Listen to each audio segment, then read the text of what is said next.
Viewers, कैसे हैं आप सब। आज मैं आपको बासी रोटी का सालन बनाना सिखाऊंगी।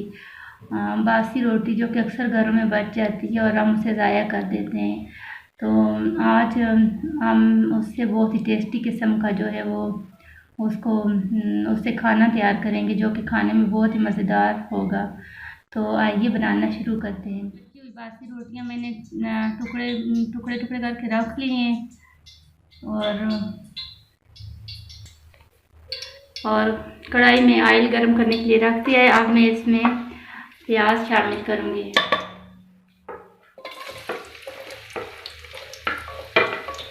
प्याज मैंने एक अदद ली है।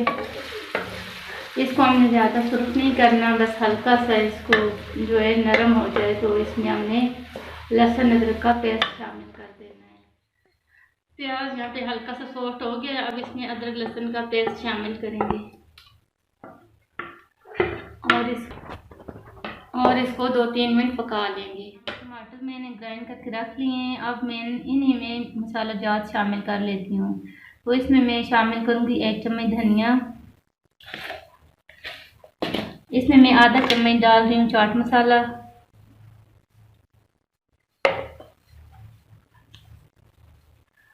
आधा चम्मच लाल मिर्च पाउडर और ये आधे चम्मच लाल कुटी हुई मिर्च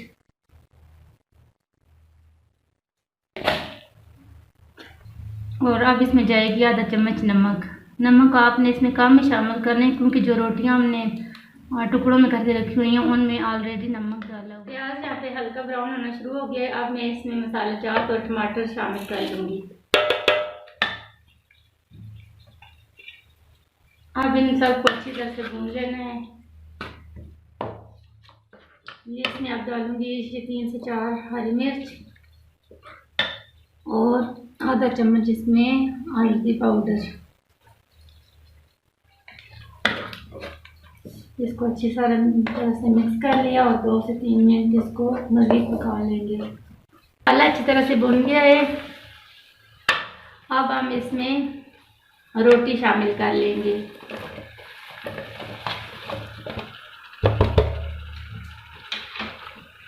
इसको अच्छी तरह से मिक्स कर लेना है और अच्छी तरह से भून लेना है।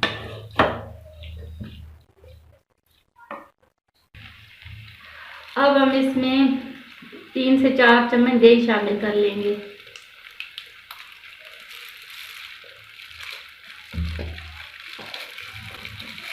दही को अच्छी तरह से फेंट लेना है। उसके बाद आपने इसमें शामिल करना है। दही शामिल करने के बाद इसको अच्छी तरह से मिक्स करना है और हल्की आंच पे इसको पकाना है।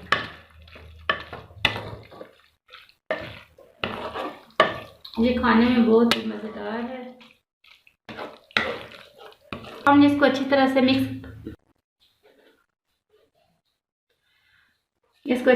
मिक्स कर लिया। अब हम इसको दम पे पकाएंगे। बिल्कुल हल्की आंच पे इसको हमने 5 से 10 मिनट तक पकाना है।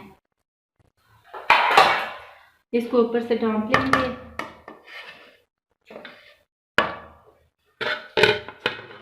बनकर तैयार हो गई है और ये बहुत ही मज़े की बनी है। अगर आपको मेरी ये रेसिपी पसंद आई है तो इसे लाइक और शेयर ज़रूर कीजिएगा और इसे एक दफ़ा लाजमी ट्राई करना है। दुआ में याद रखिएगा। अल्लाह हाफिज़।